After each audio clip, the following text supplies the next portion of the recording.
Welcome to a new Girls Talk. I feel I have not done one of these type of videos in such a long time. Today we have a very special guest. Hello, I'm Vita Sidorkina. We know each other for quite a bit of time. Yeah, we just calculated it. 2015, and I just realized that is 10 years ago, which is so crazy to think about. I was in Miami this week, so we met up and we were like talking a lot about kind of the same like life experiences a little bit and kind of our journeys that have been very similar. And we were like, you know what, I think this would be really fun to talk a little more deeper and share with you. Yes, let's go.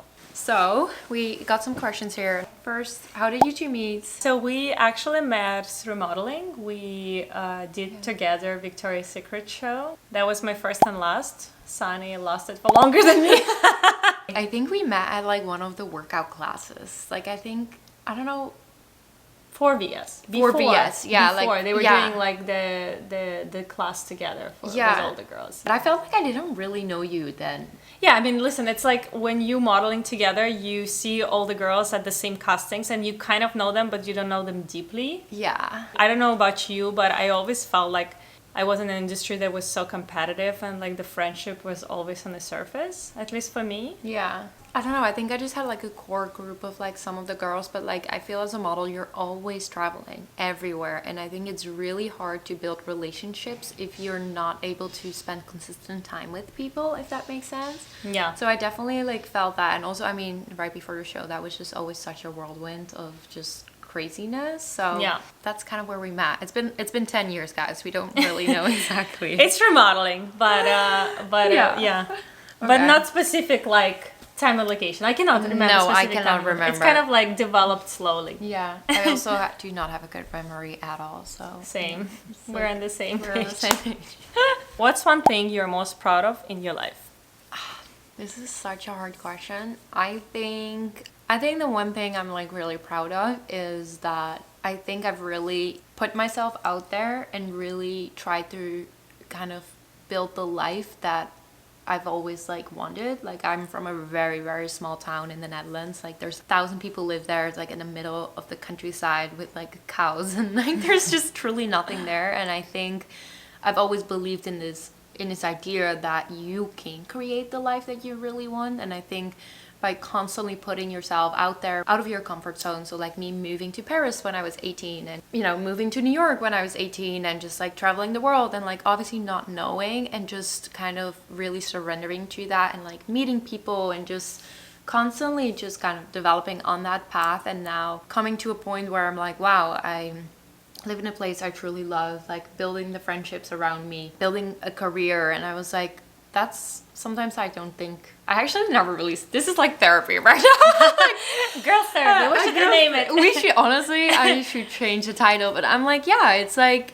I think that's something I'm proud of like stepping out of that like place where I was like in the middle of nowhere living and there were no people, there was no exciting things happening, and being able to create that life. Yeah. What about you? I think I can connect to what you said, because as I said, I feel like modeling put us in a similar situations, right? Like we both came to countries like, I don't know about you, but I weren't speaking English and like came alone so young. I moved to US for good when I was like 16. So wow, that's real young. And I started traveling when I was 13. And 18 is like different. I know. So I think just as you said, building life from scratch somewhere where you're not familiar with anything, not having your family around, it just like builds different resilience for life in you. Yeah. And I think that now that I'm getting older, like I realize the thing that I'm proud of in myself is the fact that, like we were saying, like I'm not scared to start anything new. And I also so proud that I have this drive in myself that no matter like which situation I am in, either it's comfortable or uncomfortable, like I always want to evolve, learn and develop something new in myself. Like I was always saying an example, I became a mom and I moved to Miami, and to be honest with you, like the plan that I had in mind, I was like, okay, I'm gonna give myself to motherhood and just be a mom. And the mom is a freaking hard job, no doubt. Job by itself. Yeah, a job by itself. But I realized that just being a mom is not enough for me. Like I really want to also exist and develop outside of home as well, and that's something I'm proud of about myself. Yeah. That's beautiful. Yeah. I love that. Yeah. This is a good question to actually just Think about. to think about, honestly. Put it in your journal tomorrow. Okay, there was one question for you that I really liked. How did becoming a mom change your perspective on life and work? I think that becoming a mom, it like brings all another level of responsibility how you show up in life. You have like another purpose of, as I said, like for me it's really important to exist outside of home as a person, as an individual, because I think that's teaches my kids that, you know, when they become moms, you can combine two things. Like I grew up in a family where my mom was just purely inside the house, which is great, and she felt so fulfilled about that. But I never had that role model of like a woman that also want to be outside. And I think that brings me joy to show them that example, that you can have a fulfilled full family but also not stop with your career and keep going. Yeah, I really love that. I also do think it's like finding purpose in life is like one of the most important things or a key to happiness, but your purpose in life could be you being a mother and completely surrendering to motherhood, but your purpose could also be in like expanding more of that. So, yeah, absolutely. I mean, listen, as I said, I'll repeat it again. Being a mom on its own, it's the hardest freaking job. I think generally motherhood always changes you for better, and as I was telling you earlier, if you can survive motherhood, you can survive anything. It like builds another level of resilience for anything. Wow, I thought I had the resilience passion. for anything now, and I'm like, oh shit, that's the one test we're still gonna go through one day. Yeah, you figure it out. You never feel fully ready. You just throw yourself into it and then you figure it out. Well, I think it's very inspiring. First I was like, I have no time for a dog, and then I got a dog and I'm like, okay, I find time for it, but I was like, I hope it works the same when I have kids. It But is. it's definitely a little more challenging. So let's go into wellness maybe Okay. a little bit. So the girl is loving. What's your approach to nutrition and maintaining a healthy relationship with food? I feel like it's a good question for both of us. Yeah, I think it's a really, really important question. I think it's also, I think it's like kind of important to recognize or like previous and past, because obviously we did come from a modeling industry where size 0 was like the standard and so important, and like even being 1 inch bigger or whatever, like you would immediately get turned apart by clients, by agents, and like whatever. So that pressure was really there, and in what way that really brought me into the world of nutrition, because I love food so much. I love how it brings together, I love how it tastes. It's just like my day surrounds around food. I'm like, I look forward to my breakfast, to my lunch, to my dinner, you know? Same. So I've always had this idea of I can eat healthy, but it needs to be delicious because I want it to be satisfying. And I think during my early modeling years, because that pressure was so high, I definitely had a very restrictive mindset. I almost felt like I was an athlete. I really had this mentality of like, this is what I need to do in order to, you know, have my job or perform well. But I definitely think I had a very restrictive mindset, kind of almost like being a little obsessed with like healthy foods. And I think over the last years that has really, really changed. I've also gone on a hormone health journey. I think my approach to nutrition now is really kind of leaning into that healthy food can be delicious, and it's actually a lifestyle that you can really easily maintain, and it actually makes you feel good. I honestly feel my nutrition is really like simple. It's like Same. high protein. I center every meal around protein. I usually like meals rather than like having snacks Same. throughout the day. I'm not a snack person. Me neither. It's better for my digestion, and I just love having like bigger meals and like not as much snacking in between. Of course I still snack, but yeah, I love incorporating lots and lots of veggies. Like, I don't know, I like, it's almost like my favorite food. I love veggies, a protein, like a good homemade sauce with it, and then some like complex carbs with it, and I keep it pretty simple. And I indulge to like, you know, we talked a little bit about you're doing like a sugar detox this week or 2 week After holidays. after holidays, and I think that's like, so I think that is like really amazing to sometimes give your body that reset, because that's a little bit the thing with nutrition. Once you start eating a lot of processed foods and sugar, you actually start to crave it more, and you need to like develop your taste buds and starting to enjoy wholesome foods. So wow, this is a very long question answer here. What about you? I think same.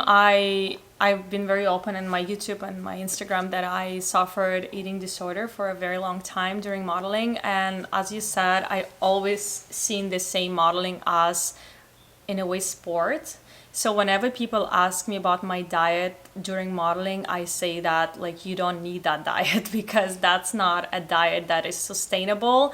It's not a diet that anyone should follow. We were kind of like told to reach certain standards, which we were trying really hard and was working hard for it. But now, you know, living my regular life, I have different priorities. It's not just about how I look, but also about how I feel most of the time. Like I need to run after 2 kids, like I need to feel energized. Yeah. I cannot be sleeping, napping for 2 hours, trying to restore my energy. So I think now that I've been, you know, out of modeling and having different mindset generally, I finally feel like I reached a point where I can feel like I have a sustainable diet and I like myself in the mirror and I like how I feel. And as you said, I think to anyone, even to people that ask me how I do things, I always share, but I say that this is how I do. You might need to find your way, you know, having that plan in front of you that how I do it, but maybe adjust a little bit so it fits your lifestyle is extremely important. For instance, like me and my husband, we like going out and eat out in a restaurant in the evening. And a lot of like, you know, diets say, oh no, you have to eat clean, you cannot eat dinners, like things like this. And it's never worked for me. Like I love eating indulgent dinners in a way. And it fits our lifestyle. So I kind of tried that where I eat breakfast and lunch at home so I have more control over it and eat more cleaner in a way. Yeah. And then dinner we go out and we indulge in food and it works perfectly fine for me and I feel very balanced physically but also mentally, which I think mentally is the most important part. It is truly the most important part, and I think by even like when you're going out, like food is also about creating memories and sharing with other people, and I think that's very important. So when you're out, like, you know, you can share a little pasta and like have some like, you know, have dessert and like really enjoy that experience together in life. Yeah, totally. Are there any beauty or wellness treatments you swear by? I love mandelic acid for my skin. Mandelic acid? Is that like a vitamin C? No, it's like an acid that resurface your skin. Yeah. I actually was doing a lot of like scrubs, like the physical scrubs. And I started to have like a lot of redness. And I went to dermatologist and she told me like for my skin type, it doesn't work to have the physical scrubbing, but rather chemical. So I switched to mandelic acid and I feel like my skin became so much more like alive. Oh wow. Do you feel you have like naturally dry or more like oily skin? I would say normal, but since I started to live in Miami, I feel like my old skincare routine had to change. It is so different than because the humidity. because I used to live in New York, so it's like a different environment. So I feel like whatever environment you live in, you kind of have to adjust and change your products accordingly. True. Yeah, I like need in California, it got so dry, so many serums and stuff, and here I'm like, oh, my skin is loving it. I'm like, I need to move to Miami. I know. I feel like the humidity definitely helps too. Oh my god, the skin for everything. I'm plump, like, I'm you know? glowy and plump, like everything. Yeah. What about you? Good tip. I love hydrofacials. It feels like very gentle, but like very plumbing because I have very dry skin. I also love like lymphatic, like massages and stuff. I do that like every morning and then sometimes on the body as well, and I like really love it. Yeah, it always feels good. I have massages like once a week, but I gotta be honest with you, I do it mostly because I want a nap. You're like, that's the only time I can like. Yeah, because like I have a really hard time to give myself permission to relax in the middle of the day. Yeah. Because I feel like I need to be productive, but then if I don't need to be productive, I want to spend time with kids. So I never feel like I can carve out that time in the middle of the day for myself. So I feel like having a massage, it's like an excuse for me. Yeah. You know? This is a great way to just relax. Relax. Yeah, I love it. Okay, let's do this. How do you stay inspired to create content and share your life online? That's a big one. That is a really, really big one. And I honestly feel this is not only just in content creation. This is like in any type of job where you have to be creative, because once you get in this very like productivity mindset and like your schedule is really full, that's where my creativity starts lacking a lot. Like sometimes I notice I need to build in a time block, some space, like let's say on like a Friday afternoon or a Thursday afternoon, that I'm free to create stuff, because when I like plan too much stuff, that's where my creativity drops down. I think it's a little combination. I think it's like I always like check back on like what you guys kind of want to see and what you're interested in, but I also love creating content on the things that I learn and explore. So it's like, oh, let's say when I travel, I'm like, I find new recipes, or I ate at this restaurant and I love what I ate, and I'm like, oh, I'm gonna recreate this at home, and I make content around it. I love making content around the different seasons and like, you know, like summer or winter and like things like that. I feel there's always like life events that kind of come up. I also think sometimes when you scroll too much online, I think that's where my creativity kind of goes down.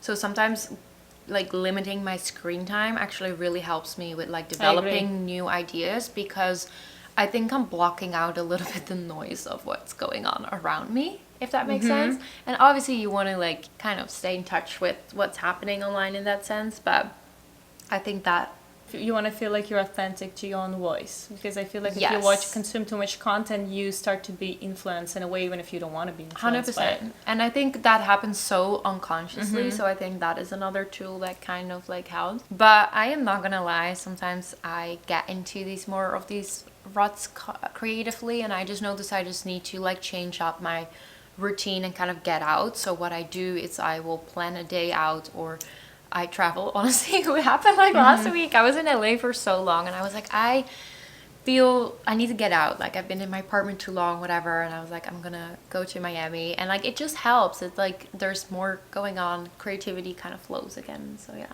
that helps true. for me. What about you? What keeps me motivated to shop online? I think I personally feel motivated by the fact that I once like found sort of comfort online for myself, especially like when I became a mom and I went through postpartum depression, a really hard one.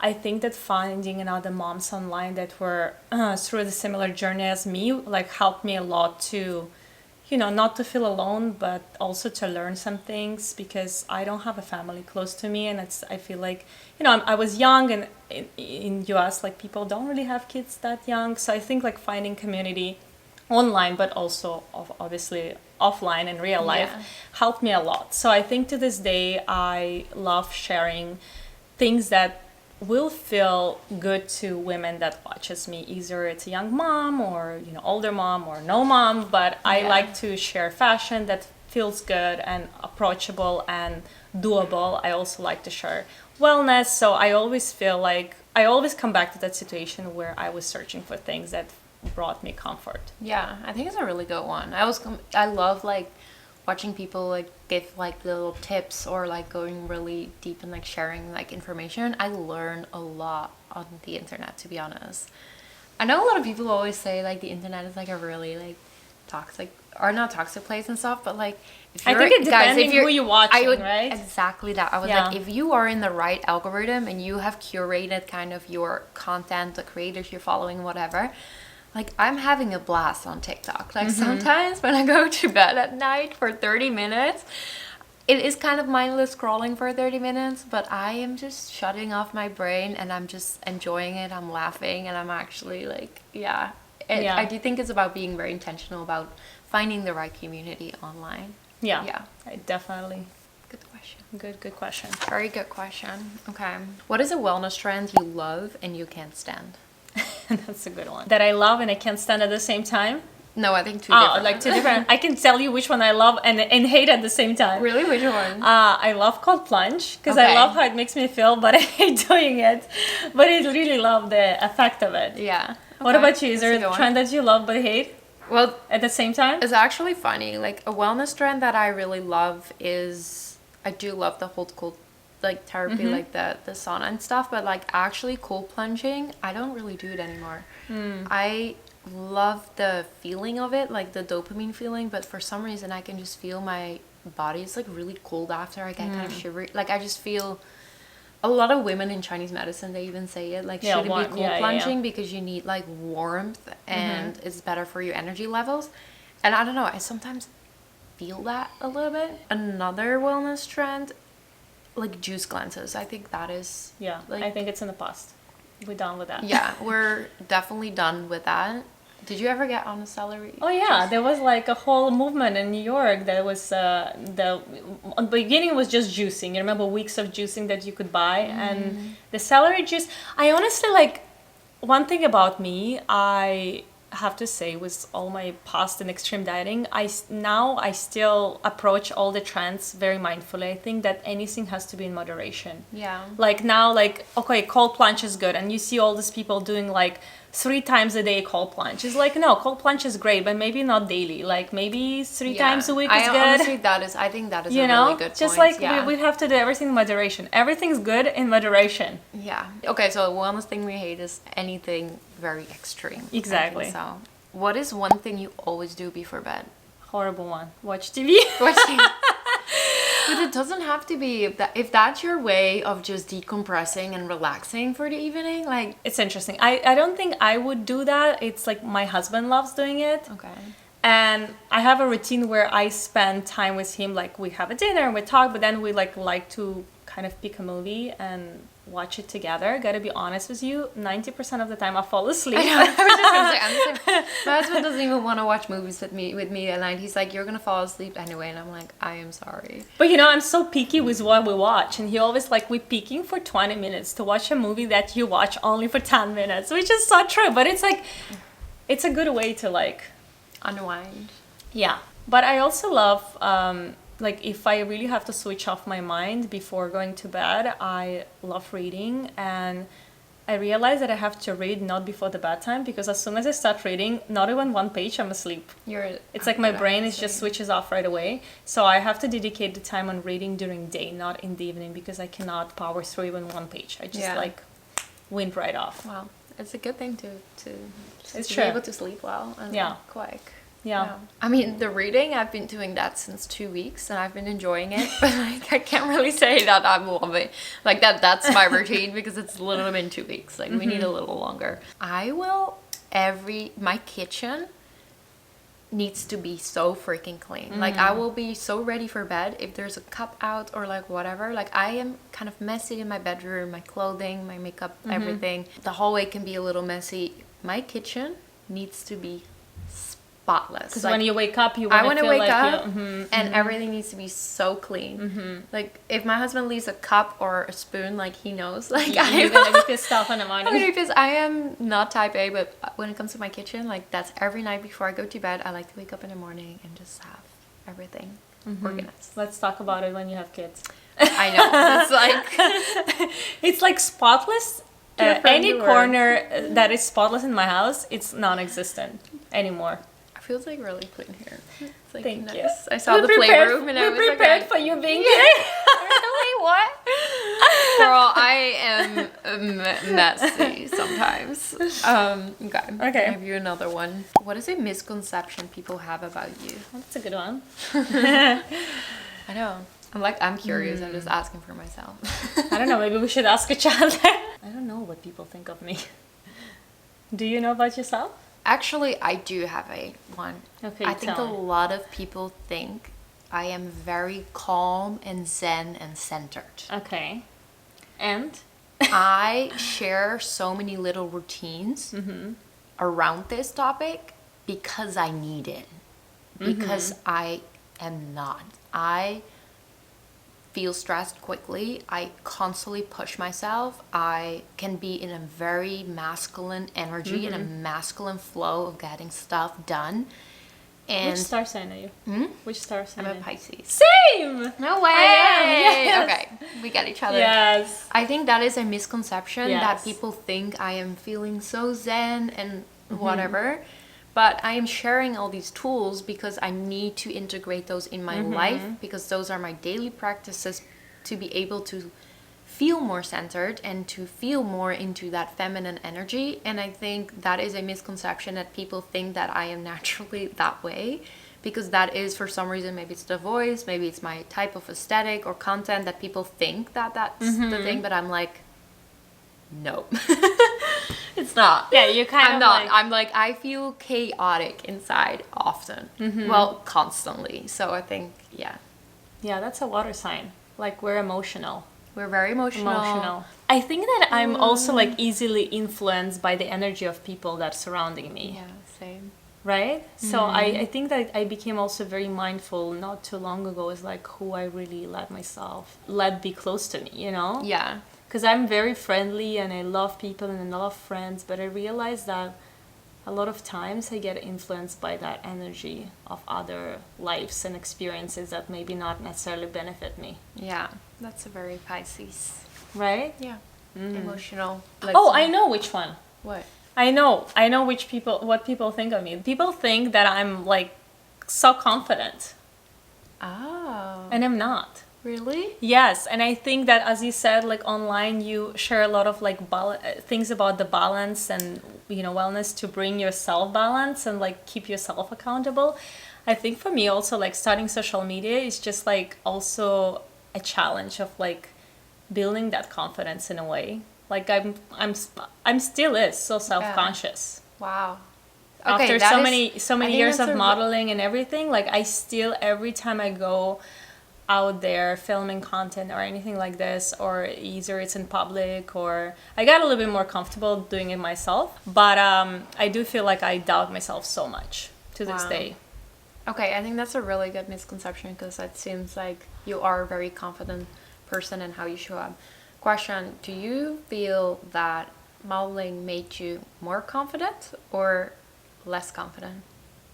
I feel like modeling was for me to learn how to fake confidence. Yeah. Yeah, I think that like fake it till you make it was like a motto for me in modeling, but I don't feel like it necessarily was always like a deep work on showing up authentically and feel confident within my own self. Yeah. I was always trying to look certain ways or mimic something that fits the direction I needed to be. Yeah. Where I think with content and being online and building my own personal brand online, I feel like I just show up as I am, and it's like it's either you like me or you don't, and it's your problem. Yeah, kind of that attitude, and I think that attitude builds your confidence in a way, because you understand that not everyone will like you, and there will be people who are connecting with you and like you the way you are. You don't have to pretend and show up certain ways. Yeah. You'll find your tribe. I mean, it's better to live your life as authentically you and maybe have, I don't know, less people like you than showing up in a way that is not authentic to you and catering to everyone around you. I truly believe that. Yeah. Yeah. But I think I came a long way. So I'm proud of myself. You've come such a long way. You're such a long way. I came a long way with my confidence. So I think, as I said, it's still work in progress. And I think I always try to be transparent about the confidence part, because I see there is so many, even like in my friend circle, so many women, especially women, want to try something new, or either it's content creation or new business or something like that, and I often hear like they're so scared of what not only people online think of them, but like their friends and like people who knows them. And I always say, like, putting yourself out there and breaking that barrier is one of the best things you can do for yourself. 100%. It's like confidence building, it's like personal growth. And I think for me, the opinions around me, the close people,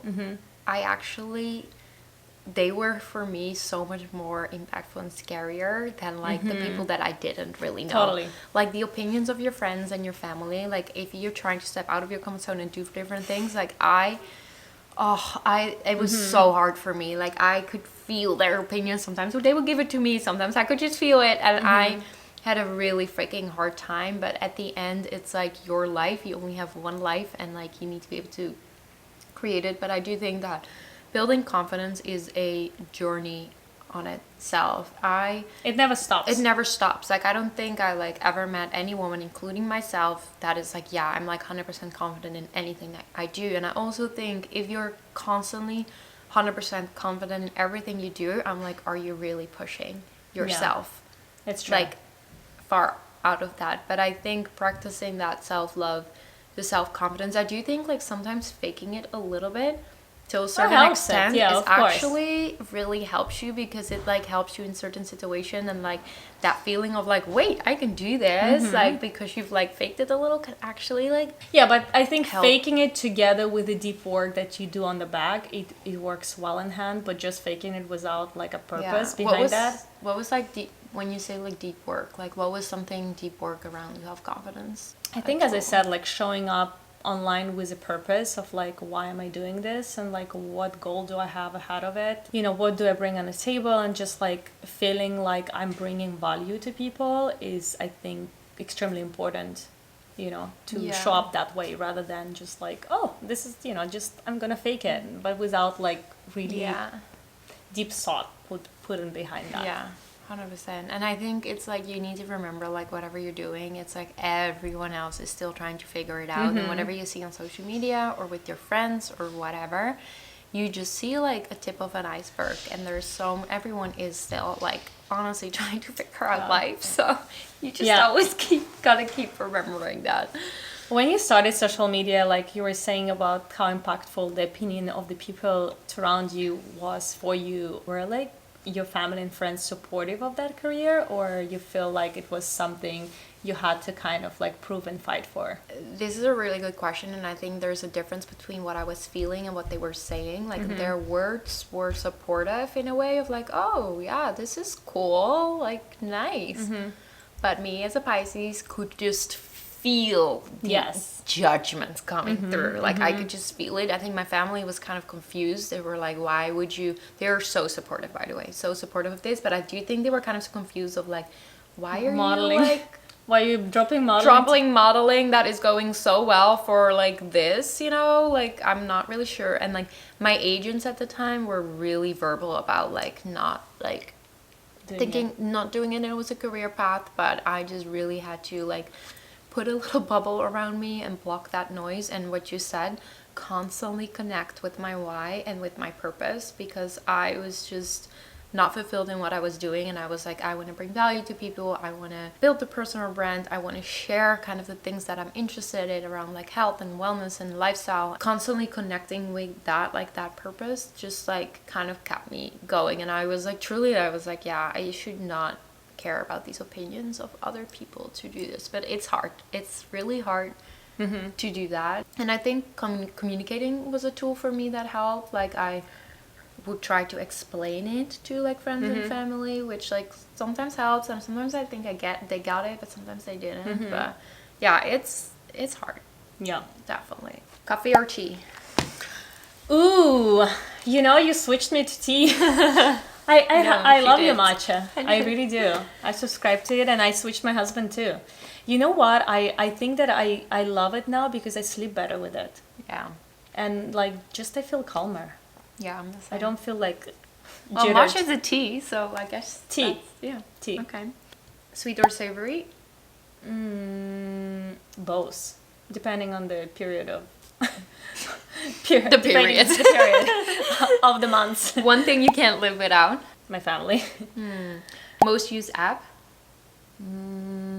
ChatGPT. I actually need to download the app. I still do it every time on my Safari. I don't know, my life will never be the same. So funny. I feel like it makes me, maybe it like will make me stupid over time because I'm relying so much on it, but at the same time I feel like this is... No, it's like, it expands us. Okay, fine. It expands us. Last thing you Googled? Last thing I Googled. Or last thing you ChatGPT? Good question. I check grammar of my latest post. Fair enough. Since I downloaded the app, people are like, wow, her grammar is so good. But I have to say, whatever I use ChatGPT, I tell him or her, I don't know how to address it, not to change the tone of voice, but rather just change the grammar. So this way it like still feels like me. Yeah, like you know? That's fair enough. What's your hidden talent? My God, what's my hidden talent? Find the right words, choose people in the difficult situations. I feel like a lot of my friends are always calling me in like those kind of moments. Well, that's a really good talent. What about you? My secret talent? I can't sing. I can't do any. What is that? Invisible strength. Okay. That's a very big talent. Well, this is good. Alrighty. Well, I think we got so many good ones. I hope you enjoyed today's Girls Talk. Don't forget to follow us on Instagram. You can ask more questions there in the comments down below. Follow, like, and hope to see you very soon. Yes, we hope to see you guys. Thank you. Bye-bye. Bye.